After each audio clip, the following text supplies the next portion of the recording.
Bien-aimés, que Dieu vous bénisse. Je dis bonjour à tout le monde. J'espère que vous allez très bien. Je voudrais parler de quelque chose ici parce que tout le temps, cette question m'est posée par des frères et sœurs à propos de la dot. Bien-aimé, je peux te dire, mon frère, ma sœur, c'est que si tu lis la Bible, surtout dans l'Ancien Testament, il y a plusieurs passages bibliques qui parlent de présent, de dot et tout ce que vous voulez. Je t'invite d'aller dans Genèse au chapitre 34 au verset 11. Tu peux aller dans Exode 22 du verset 16 et 17, Deutéronome 22 verset 28, 29, 1 Samuel 18 au verset 22, Genèse 24 au verset 53, Genèse 31 du verset 14 au verset 16. Et tu vas remarquer que rien ne dit clairement que pour unir un homme et une femme, il faut obligatoirement une dot. Il n'y a rien qui le dit clairement. Mais ça n'empêche pas, bien aimé, c'est quand même la fille, cette fille appartient à une famille, de donner des présents pour honorer quand même la famille de la mariée. Rien n'empêche de le faire. Que ça s'appelle dot ou cadeau, mais fais quand même le geste pour honorer la famille de ta future épouse. Donc, donner des présents ou une dot n'est pas un péché. Maintenant, nous ne devons rien faire avec contrainte parce que il n'est pas question ici quand même, ça je le dis pour les parents, de vendre votre fille. Non. Mais ce que je voudrais attirer votre attention, vous qui allez vous marier, le mariage, ce n'est pas en premier une affaire de dot ou de mairie. Le mariage, c'est d'abord une affaire de cœur. Le mariage, c'est dans les cœurs. Pourquoi je dis ça? Parce qu'il faut qu'il y ait de l'amour.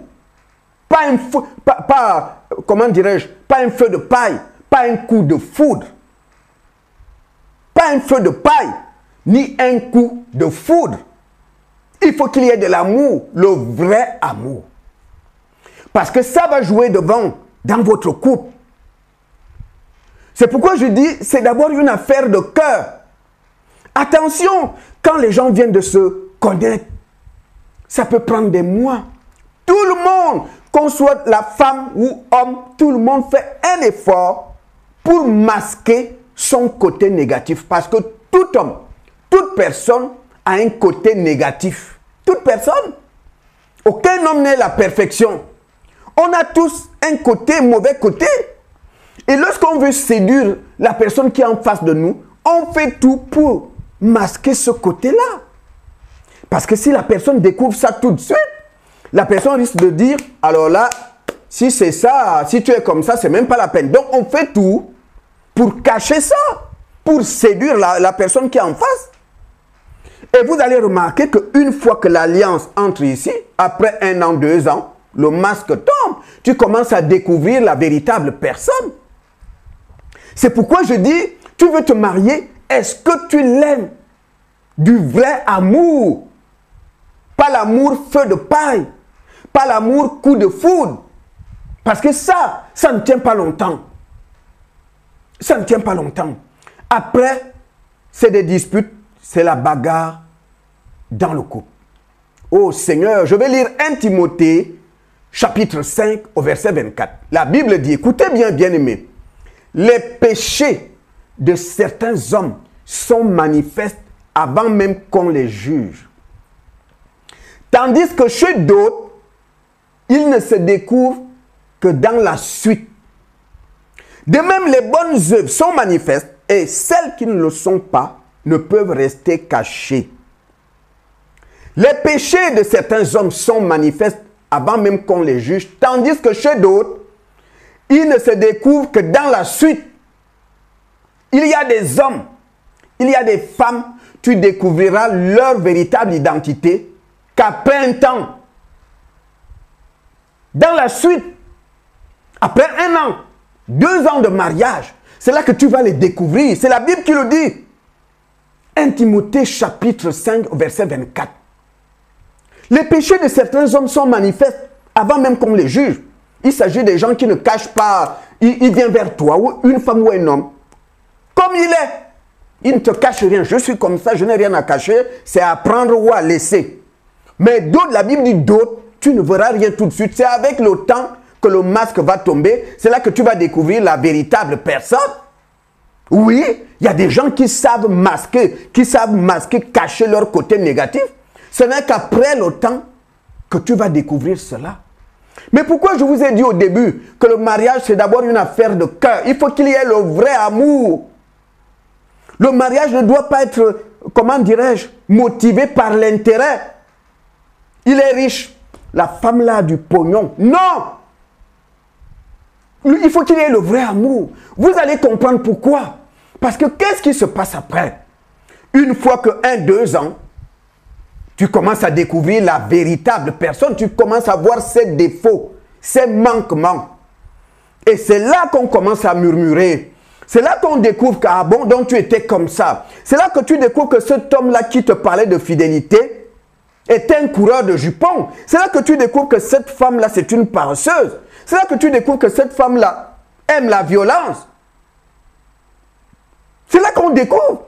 La Bible dit certaines personnes sont naturelles. Il est comme ça, il n'a rien à cacher. Tout de suite, tu verras quel genre de personne tu as affaire. Tandis que chez d'autres, il faut un temps pour que le masque tombe. Alors, si, quand le masque va tomber et découvrir qu'à bon, donc il était normalement comme ça, donc c'était ce genre d'homme-là, alors là, les frottements commencent dans le couple. On commence à bouder, il y a des disputes. Parce que tu ne savais pas qu'il était comme ça. Parce qu'il t'avait caché ce côté-là. Et maintenant, tu le découvres maintenant. Et parfois, tu commences à regretter. Peut-être il y a déjà 1 ou 2 enfants. Et ça devient dur à gérer. Voilà. Et beaucoup de couples, c'est comme ça. Combien de personnes m'appellent et qui parlent de divorce? Mais au début, il y avait l'amour. Mais le masque est tombé. Les personnes qui cachaient leur mauvais côté, la Bible dit c'est après un temps. Parce que tu ne peux pas finir toute ta vie en cachant ton mauvais côté. Un jour, ça se verra. Voilà. Mais, que dit la parole de Dieu? Oh Seigneur, oh béni soit le Seigneur. La Bible nous parle de l'amour. Dans 1 Corinthiens, au chapitre 13. Je vais lire à partir du verset 6. La Bible dit, elle ne se réjouit point de l'injustice, mais elle se réjouit de la vérité. Elle excuse tout. Elle croit tout. Elle espère tout. Elle supporte tout.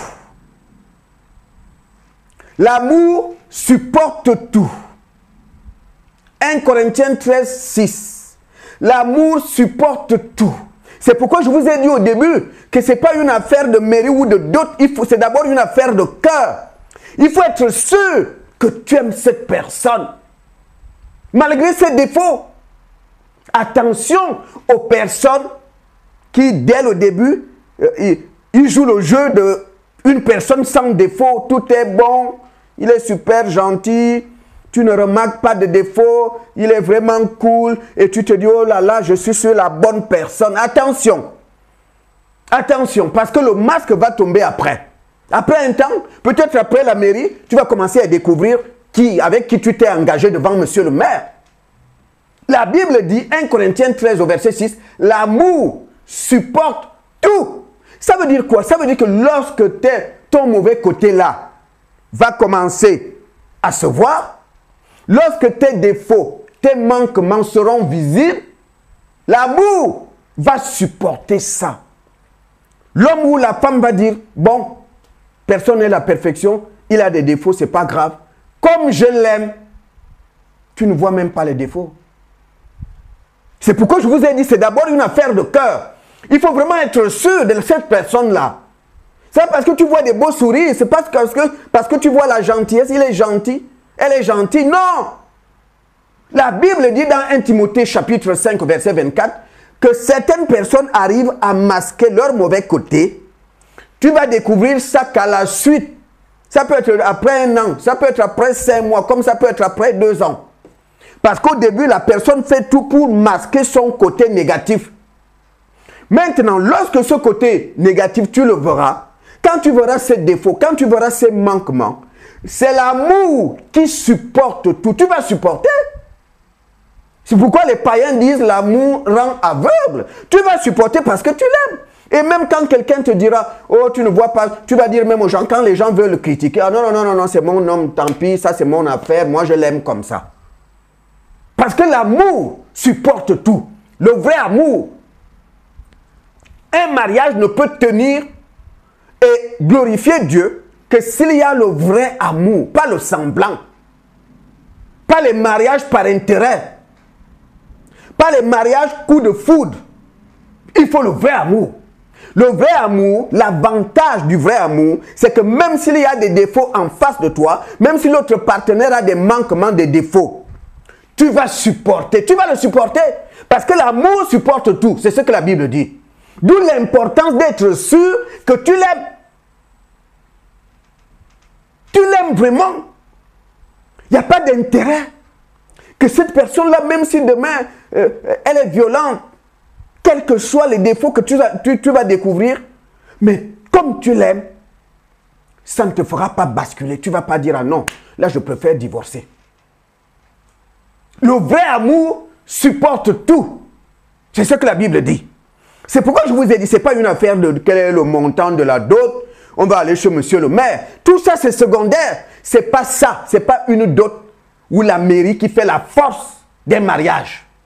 La force d'un couple, ce n'est pas la dot ou bien la mairie. Ça, la mairie, c'est un papier. On peut déchirer un papier, on le jette dans la poubelle. La dot, c'est rien. Ce qui fait la force d'un couple, c'est l'amour. Le vrai amour. Il faut être sûr que tu aimes vraiment cette personne du vrai amour. Il faut être sûr que lorsque les défauts de cette personne, que lorsque tu verras les défauts dans les années à venir, que tu tiendras toujours. Ça ne va pas, comment dirais-je, brûler, ni détruire l'amour que tu as pour la personne. L'amour supporte tout. Même si ton mari a fait pipi au lit parce qu'il a bu, l'amour supporte.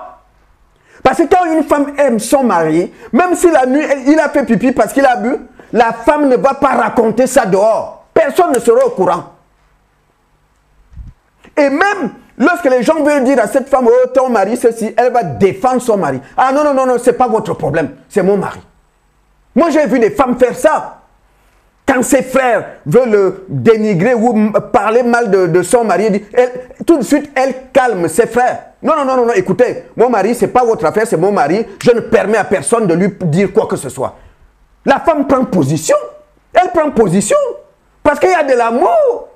On peut lui dire c'est un voyou, c'est ça, machin. Quand la femme aime, c'est pourquoi la Bible dit, l'amour supporte tout.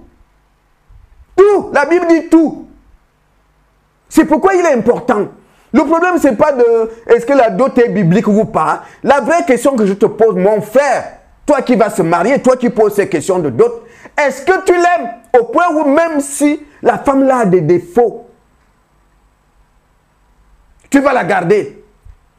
Je connais le témoignage d'un monsieur qui a épousé une femme.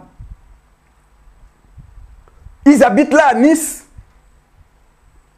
C'est un Européen qui a épousé une Africaine. Monsieur est naze de la fille. Au moment où il voulait faire un enfant, ils sont allés faire des tests, des bilans de santé. C'est alors qu'on trouve que la fille a le VIH. Et ce monsieur qui couchait avec elle sans capote, on trouve que lui n'a rien. C'est alors que les médecins vont dire au monsieur, écoute, à partir de maintenant, ne joue plus avec ta vie. Désormais, c'est capote. Et lorsqu'ils arrivent à la maison, monsieur a dit, chérie, je t'aime. Si tu dois mourir, on va mourir à deux. Je ne mets pas de capote avec toi. Si je dois attraper ça, je vais attraper. Cet homme n'a jamais mis de capote et jusqu'aujourd'hui n'a jamais attrapé. Mais regardez à quel point cet homme aime cette femme. Beaucoup d'hommes allaient mettre la croix, surtout qu'ils n'ont pas encore d'enfants. Beaucoup d'hommes allaient dire non, non, non, non, non. C'est pourquoi la Bible dit l'amour supporte tout. L'amour supporte tout. Donc c'est très important, bien aimé. La Bible dit dans 1 Timothée chapitre 5 que chez certaines personnes, on voit tout de suite leurs péchés, c'est-à-dire leurs défauts. Tandis que chez d'autres, ce n'est qu'après. Parce qu'il y a des gens qui savent masquer le côté négatif de leur vie au début. Ne te lance pas là-dedans. Il faut poser des questions. Pose des questions. Fais des trucs semblants. C'est important. Parce que l'amour du début là, quand les défauts vont sortir, les défauts de la femme, le défaut du monsieur, c'est l'amour qui sera le ciment de votre couple. Le ciment, c'est l'amour quand les défauts de l'un et l'autre vont commencer à sortir. C'est l'amour qui va vous tenir, qui sera la force de votre couple.